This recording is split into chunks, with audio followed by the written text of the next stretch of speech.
और मैं आपकी उत्सुकता को समझते हुए बिना भी एक भी मिनट जाया किए हुए जिनको आप सुनने आए हैं, मिलने आए हैं, ऐसे अपने लोकप्रिय सांसद श्रीमान गौतम गंभीर जी को निवेदन कर रहा हूं कि वो आएं और आप सबको संबोधित करें। आदरणीय सांसद जी।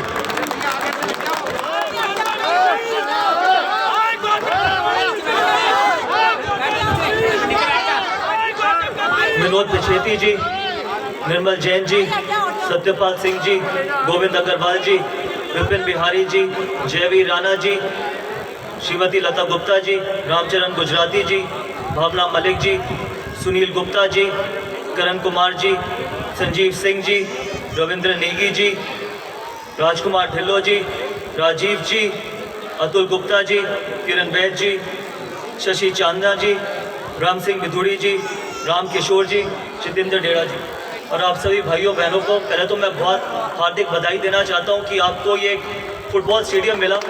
मयूर विहार ज़िले को बधाई देना चाहता हूं।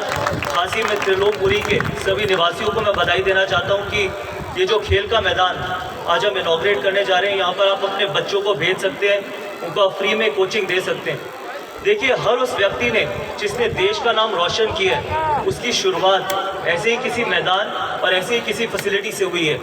तो मैं चाहूँगा कि आपके बच्चे भी यहाँ पर आएँ, कोचिंग लें, अपना नाम रोशन करें, अपना भविष्य बेहतर करें, अपने माता पिता का नाम रोशन करें और सबसे बड़ा देश का नाम रोशन करें। इसलिए आप सबको बहुत बहुत बधाई। देखिए, 2.5 साल पहले जब मैंने राजनीति में कदम रखा तो मुझे ये बोला गया था या ये सोच के कदम रखा था कि लड़ाई दो पार्टियों की सोच की है। सोच अलग हो सकती है लेकिन लक्ष्य एक ही है, देश को आगे बढ़ाना, दिल्ली को बेहतर करना।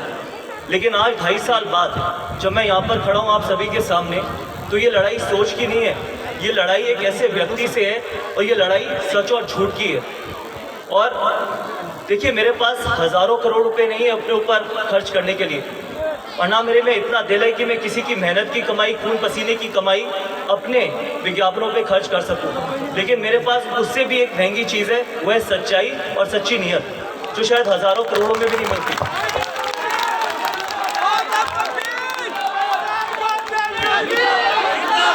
देखिए, अपने आप को दिल्ली का बेटा, दिल्ली का भाई, दिल्ली का मसीहा कहने वाला व्यक्ति, जिसने पिछले 6 महीने में कहा था वो दिल्ली का भाई, जब मैंने राजनीति में कदम रखा और एक सीट जीतने के लिए अपनी ही पार्टी की महिला की इज्जत दांव पे लगा दी, और जो अपनी ही पार्टी की महिला की इज्जत नहीं कर सकता वो दिल्ली की महिलाओं की क्या इज्जत करेगा। चुनाव आएंगे, चुनाव जाएंगे, कोई पार्टी जीतेगी, कोई हारेगी। मेरे से पहले भी कोई सांसद था, मेरे बाद भी कोई सांसद आएगा। लेकिन जिस तरीके की राजनीति की गई थी 2.5 साल पहले जब मैंने राजनीति में कदम रखा था, शायद उससे नीची राजनीति कभी नहीं हुई होगी। अपने आप को दिल्ली का बेटा कहने वाला व्यक्ति, कहाँ था वो दिल्ली का बेटा जब 6 महीने पहले हर व्यक्ति दिल्ली का एक अस्पताल से दूसरे अस्पताल अपनी जान बचाने के लिए बेड ढूंढ रहा था, और उस व्यक्ति में इतनी भी शर्म नहीं थी कि वो पूरी दिल्ली की जनता को ये बोलता गया कि हमारे पास 10,000 बेड अवेलेबल हैं, लेकिन हाई कोर्ट में जाके ये बोलता है कि हमारे पास सिर्फ 2,000 बेड अवेलेबल है। कहाँ था वो दिल्ली का मसीहा जो कहता था कि मैं दिल्ली को लंदन पेरिस बनाना चाहता हूँ। दिल्ली का मसीहा कहने वाला व्यक्ति जब 25 लाख प्रवासी मजदूर दिल्ली छोड़ के जा रहे थे, तो क्यों नहीं उसमें इतना दम था कि वो वहाँ पर जाके उनको रोक सके। कोई भी व्यक्ति हज़ारों किलोमीटर अपने परिवार को पैदल नहीं लेके जाएगा अगर उसको यहाँ पर सही तरीके से खाना मिलेगा।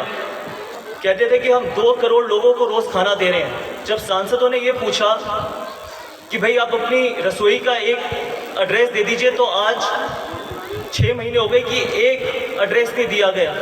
जब हमने कोविड सेंटर खोला सिर्फ गरीब लोगों के लिए, अपने क्षेत्र के लोगों के लिए, तो ये प्रॉमिस किया गया था, ये वायदा किया गया था मुख्यमंत्री जी के द्वारा कि मैं आपको 2 दिन में परमिशन दूंगा।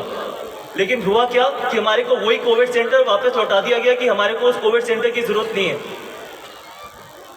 मैंने जिंदगी भर दिवाली की पूजा करी है और मैं मरते दम तक दिवाली की पूजा करूंगा, और आप सभी लोगों ने भी दिवाली की पूजा की होगी। लेकिन एक ऐसा शख्स जो हज़ारों करोड़ रुपए सिर्फ अपनी दिवाली की पूजा दिखाने के लिए टीवी में हजारों करोड़ रुपए खर्च कर सकता है, जबकि हर एक पैसा आप लोगों की सुविधा के लिए लगना चाहिए, क्योंकि वो उनका खुद का पैसा नहीं है, आप सब लोगों की मेहनत का पैसा है। आप सब लोगों ने खून पसीना बहा के इस पैसे को कमाया है। और ये जो आप फैसिलिटी देख रहे हैं, ये भी आप ही के पैसे से लगी है, किसी सांसद का पैसा नहीं है, किसी विधायक का पैसा नहीं है, किसी निगम पार्षद का पैसा नहीं है। ये पैसा आप ही का है और आप ही के बीच में जाना चाहिए। तो मैं आप सभी लोगों से ये कहूँगा कि आपको चुनना बहुत ज़रूरी है कि आप सच्चाई चुनना चाहते हैं या झूठ चुनना चाहते हैं, क्योंकि ऐसा मुख्यमंत्री जिसमें इतनी भी शर्म नहीं है कि हमारे सारे निगम पार्षद, उनके घर महिलाएं उनके घर के बाहर 13 दिन बैठी रहीं, और लेकिन उनको पास इतना भी टाइम नहीं था कि वो बाहर आके मिल सके। इस तरीके का मुख्यमंत्री चाहते हैं आप? कितने स्कूल, कितने कॉलेज, 100 स्कूल खोलूंगा, 100 कॉलेज खोलूंगा, पता नहीं क्या क्या खोलूंगा, दिल्ली को लंदन पेरिस बनाऊंगा। एक स्कूल नहीं खोला, एक कॉलेज नहीं खोला। स्कूल और कॉलेज तो छोड़ो, जब मुख्यमंत्री बने थे तो ये बोला गया था कि 100 जन रसोई खोलूंगा, एक जन रसोई नहीं खोली गई। जब गाजीपुर लैंडफिल की बात आती है तो मुझसे सवाल पूछते हैं, मुझसे सवाल करते हैं कि मैं झूठ बोलता हूँ। और मैं मुख्यमंत्री जी को ये कहना चाहूँगा, और कितनी बार बुला भी चुका हूँ, अगर मैं झूठ बोलता हूँ तो आइए मेरे साथ गाजीपुर लैंडफिल पे चलिए, वहाँ पर देखिए किस तरीके से काम हो रहा है। दूध का दूध, पानी का पानी हो जाएगा। मैंने राजनीति में झूठ बोलने के लिए कदम नहीं रखा, या फिर किसी के जज्बातों से खेलने के लिए वोट मांगने की हिम्मत नहीं है मेरे पास, लेकिन मैंने राजनीति में कदम रखा है कि मैं लोगों को कुछ दे सकूँ, उनसे कुछ लेना सकूँ। तो इसलिए मैं हमारे जिलाध्यक्ष, सारे निगम पार्षद, सभी को बहुत बहुत बधाई देना चाहता हूँ। इन सबके साथ मिलकर हमने एक ऐसी चीज़ शुरू करी है जहाँ पर आप अपने बच्चों को भेज सकते हैं, अपने बच्चों को अच्छे तरीके से यहाँ पर कोचिंग देंगे, मुफ्त में आपको कोचिंग मिलेगी, वो अपना और अपने देश का नाम रोशन करेंगे। बाकी जो हमारे प्रधानमंत्री जी का सपना है, सबका साथ, सबका विकास, सबका विश्वास, उसी नियत से हमने जन रसोई खोली है कि जिससे हम सब लोगों को 1 रुपये में खाना दे सके। आगे जाके हम और जन रसोई खोलेंगे, तो इसलिए प्रधानमंत्री जी का जो सपना है हम उसको पूरा करेंगे। और आने वाले 2 महीने में 2 सीटों पे निगम का चुनाव है, तो मैं आप सभी लोगों से विनती करूंगा कि आप सच्चे लोगों को चुनिए, सच्ची नीयत वाले लोगों को चुनिए, सच्ची नीयत की पार्टी को चुनिए, जिससे कि आपका और आपके भविष्य का विकास हो सके, आपके आने वाले बच्चों का विकास हो सके। आप सभी लोग इस ठंड में इधर आए, इसका दिल से धन्यवाद। जय हिंद। भारत माता की। बहुत धन्यवाद। मैं 2 बच्चों को 2 बच्चे, 2 बच्चे।